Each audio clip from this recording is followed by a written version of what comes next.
안녕하십니까. 오늘의 말씀을 시작하겠습니다. 흔히들 여성들이 화장하는 모습을 지켜보면서 평가하는 우스운 이야기들이 있습니다. 10대 여자아이들이 하는 화장을 가리켜서 단장한다고 말하고, 또 20대 여성들이 화장하는 모습을 보면서 그들은 화장한다고 이야기하고, 또 30대는 분장을 한다고 말하고, 40대 여성들은 변장한다고 말하고, 50대 여성들에게는 위장을 한다. 그리고 60대 여성들에게는 환장을 하고, 70대 여성들에게는 막장이라고 하고, 90대는 끝장이라고 그렇게 말한답니다. 참으로 우스운 이야기가 아닐 수가 없는 겁니다. 이렇게 우리 인간은 누구나 보다 좀 더 멋있게, 아름답게, 우아하게, 그리고 좀 더 잘 보이려고 하는 것이 우리 인간이 가진 본능적인 욕구이고 또 그런 성품입니다. 그런데 가끔은 그런 진정한 변화가 잘못되어 변질되어 가는 모습으로 나타낼 때가 허다하게 있는 겁니다. 도대체 변화는 무엇이고 또 변질이란 무엇입니까? 한마디로 이야기해서 변화란 것은 본질은 그대로 있고, 본질이 아닌 것이, 그 비본질인 것이 바꾸어가는 모습이라고 말할 수가 있습니다. 그러나 이 변질이라는 것은 그 가장 중요한 내용이나 본질이 바뀌어가는 것이라고 그렇게 정의할 수가 있는 것입니다. 조금 더 쉽게 이야기한다면 사람들이 말하는 기후변화라는 단어가 있습니다. 이런저런 이유로 해서 날씨가 많이 달라진다는 이야기입니다. 오래전 옛날의 날씨나 현재의 날씨를 이렇게 종합해서 비교해 볼 때 많이 달라졌다는 이야기입니다. 이런 것을 가리켜서 기후변화다 이렇게 말하게 되는 겁니다. 반면에 변질이라는 단어의 의미는 좀 안 좋은 쪽으로, 부정적으로, 어두운 쪽으로 바뀌었다는 것을 의미하는 겁니다. 그래서 먹는 음식이 부패하고 썩고 이상이 생겼을 때 그것을 가리켜 변질되었다 이렇게 말하는 것입니다. 성경 안에는 수많은 믿음의 사람들을 소개하고 있는데 그들의 변화된 모습을 이야기하고 있습니다. 그 중에는 구약의 다윗이나 삼손, 요나 같은 사람도 있고, 또 신약에서는 삭개오나 베드로, 바울 같은 사람이 그 대표적인 인물일 것입니다. 그리고 그와는 정반대로 변질된 사람들도 있다는 사실을 이야기하는데, 그 가운데는 사울왕이나 가룟유다, 또 신약 성경에 아나니아와 삽비라, 그런 인물들을 우리가 떠올리게 되는 겁니다. 이런 사람들은 대부분 그 마음과 생각이 사단과 마귀에게 사로잡혀서 하나님을 등지고 세상 쪽으로 향하는 사람들입니다. 참으로 변질되어 가는 사람들의 특징이 바로 그런 모습인 겁니다.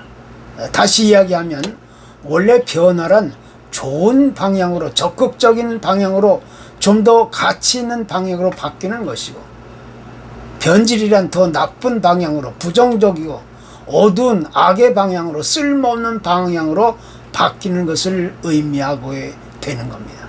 그래서 하나님이 우리 인간에게 소원하시고 뜻하시고 기대하는 모습은 잘못된 변질이 아니라 진정한 변화의 모습인 겁니다. 그것이 우리 하나님의 사람들이 마땅히 보여주어야 할 아름답고 거룩한 진정한 참 변화의 모습인 것입니다. 신약 성경에 소개되고 있는 인물 가운데 이 삭개오라는 사람은 진정한 변화를 이룬 대표적인 사람입니다. 그는 누구보다 하나님이 없는 세상적인 방법과 수단과 또 수고와 노력을 통하여 열심히 살아왔습니다. 그래서 돈도 많이 벌고 또 아주 엄청난 부와 재산을 쌓아놓고, 사회적인 기준으로 말하면 상류층에 속한 부류의 사람이었습니다. 그런데 그는 한 가지 마음속에 감출 수 없고 피할 수 없는 깊은 고민과 갈등이 있었습니다. 그래서 진정으로 기쁘고 아름답고 행복한 삶을 이루어갈 수가 없었습니다. 그런 그가 예수님을 만나서 이제 자신의 고민을 털어놓고 깊은 이야기를 하게 되었을 때, 그로 인해서 그는 영원한 생명과 구원의 길을 깨달아 알게 되었던 겁니다. 결국 그는 예수 그리스도의 말씀을 받아들이고 진정한 변화를 이어가는 사람으로 새롭게 또 구체적으로 실질적으로 변할 수 있었던 겁니다. 과거에는 그가 자기만 알고 자기 욕심만 채우고 자기만을 위하고 자기 인생의 목표만을 위해 달려왔지만, 이제는 자기 인생의 주인이 완전히 바뀌게 된 겁니다. 자기 자신이 주인이 아니라 하나님이 자기 인생의 주인이라는 사실을 깨달아 알게 된 겁니다. 그래서 자신의 인생의 의미와 목적과 방향이 무엇인지 완전히 바뀌는 것을 알게 되었고, 이런 사람을 가리켜 우리는 진정한 변화를 이루었던 사람이라고 말을 하게 되는 겁니다. 하나님은 바로 이와 같은 진정한 변화의 사람이 되기를 오늘도 소원하고 기대하시는 것입니다. 우리가 다 알다시피 영국은 종교적으로 성공회를 국교로 인정하고 제도화된 나라입니다. 그래서 사회적으로 모든 형식이나 제도나 절차는 전부 국교를 따라서 진행되고 있는 겁니다. 그런데 과거에 교회의 우두머리를 교황이 아닌 국왕으로 이제 선포하게 되었을 때 그 많은 신자들이 거기에 불만을 품고 거기에 거부하고 대항을 하게 되었습니다. 그래서 결국 갈등하고 마찰을 이어오다가 1619년에 신앙의 자유를 갈망하던 사람들이 배를 타고 대서양을 건너서 신대륙 아메리카로 건너게 되었는데, 그들을 가리켜서 우리는 청교도 퓨리탄이라고 이야기하게 되는 겁니다. 그리고 그 이후에도 계속해서 수많은 신자들이 이 신앙의 자유를 찾아 어려운 항해를 감수하며 아메리카 대륙으로 건너오게 되었던 겁니다. 그들은 오직 한 가지 신앙의 자유만을 찾아 여기까지 오게 되었는 겁니다. 특별히 그들 중에 존 하버드라는 사람이 있었는데 1636년에 매사추세츠 주에 자신의 이름을 딴 학교를 세우고 또 나아가서는 하버드 신학교까지 세우게 되었습니다. 그런데 이상한 것은 그렇게 자신의 후손들에게 올바른 신앙 교육을 가르치기 위해 세워졌던 이 하버드 대학은 지금 현재 세계에서 가장 비신앙적인 교육을 가르치고 있는 학교로 그렇게 변질되어진 겁니다. 종교의 자유를 찾아서 생명의 위험을 무릅쓰고 이주한 사람들이 세운 나라, 그리고 올바른 신앙 교육을 위해 세워졌던 학교가 이제는 오히려 하나님을 등지고 하나님을 거부하고 하나님께 반항하는 그런 나라, 그런 학교가 된 겁니다. 완전히 변질된 나라, 학교, 변질된 사람이 된 겁니다. 이것이 지금 현재 처해져 있는 미국의 현실 상황인 것입니다. 그래서 사도 바울은 로마서 12장 2절에서 너희는 이 세대를 본받지 말고 오직 마음을 새롭게 함으로 변화를 받아 하나님이 선하시고 기뻐하시고 온전하신 뜻이 무엇인지 분별하도록 하라, 이렇게 우리에게 부탁하고 있는 것입니다. 우리 그리스도인은 이 세상에 살아가는 동안 세상에 흡수되거나 세상과 타협하거나 세상과 동조하고 세상과 짝하여 살아가는 것이 아니라 진정한 삶의 목적과 방향과 무엇인지가, 그 의미가 무엇인지를 올바로 깨닫고 하나님이 소원하고 기대하시는 선한 영향력을 이루어갈 수 있는 사람으로 변해갈 수 있어야 된다는 겁니다. 이것이 우리 그리스도인의 진정한 변화의 모습입니다. 인터넷에 죽알성 교회라는 이름이 있습니다. 죽알성, 그러니까 죽기 전에 알아야 할 성경을 가르치는 교회다, 그런 뜻입니다. 또 날기새라는 교회도 있습니다. 날마다 기막힌 새벽 교회라는 것이죠.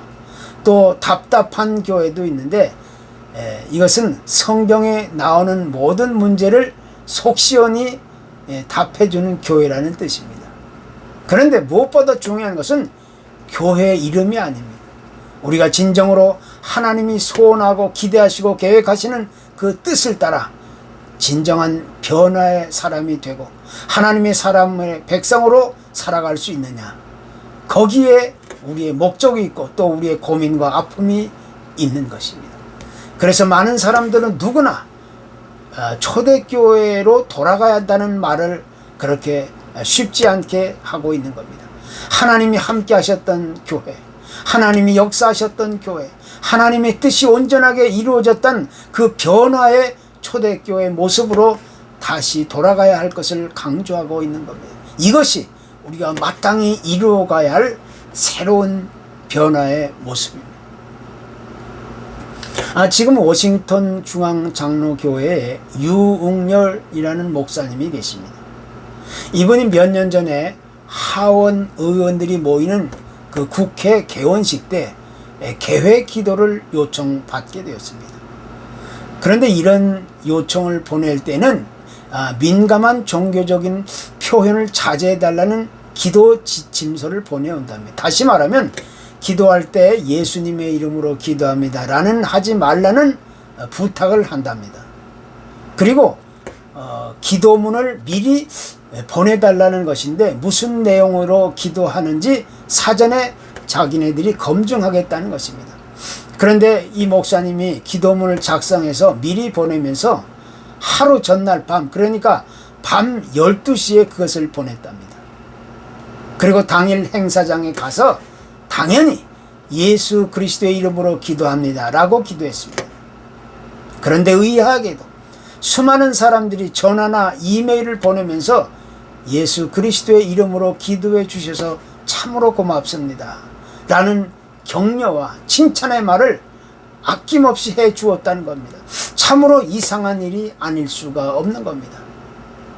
종교의 자유가 공식적으로 허용되고 있는 이 나라에서 당연히 예수 그리스도의 이름으로 기도합니다 라는 말을 했는데, 이런 기도를 했다고 해서 격려를 받고 칭찬을 받는 그런 변질된 시대가 된 겁니다. 그러니까 이 세상은 이 정도로 이 최악의 모습으로 안타깝게 변질된 세상이 되어버린 거예요. 참으로 무엇이라고 말할 수 없는 그런 비참한 그런 모습을 우리가 상상해 볼 수가 있는 겁니다. 보통 미국은 대통령 취임식이 있을 때, 그리고 상하원 의원들이 모여진 자리에서 기도할 때마다 예수 그리스도의 이름으로 기도하게 되는데, 이런 말이 사라진 지 이미 오래입니다. 그 이유는 미국 내 아주 다양한 종교의 포용과 분쟁의 우려가 있다는 그런 이유에서입니다. 그런데 2021년 1월 워싱턴 DC 국회의사당 야외에서 진행된 이 조 바이든 대통령 취임식 때의 일입니다. 이때 기도를 감당했던 한 목회자의 마지막 기도는 이렇게 기도하게 됩니다. 조 바이든 대통령과 영부인 그리고 그의 가족에게 하나님의 은혜를 내려주셔서 다양한 종교의 이름으로 기도합니다. 아멘. 예수 그리스도의 이름으로 기도해야 한다는 말이 사라지고 그 자리에 다양한 종교의 이름으로 기도한다는 말이 이제는 당연한 듯 자리 잡고 있다는 것입니다. 신앙의 자유를 찾아 신대륙 아메리카에 발을 디딘 청교도들이 세운 이 나라의 현실이 이렇게까지 타락하고 부패하고 변질되어 있는 겁니다. 참으로 안타까운 현실이 아닐 수 없는 겁니다.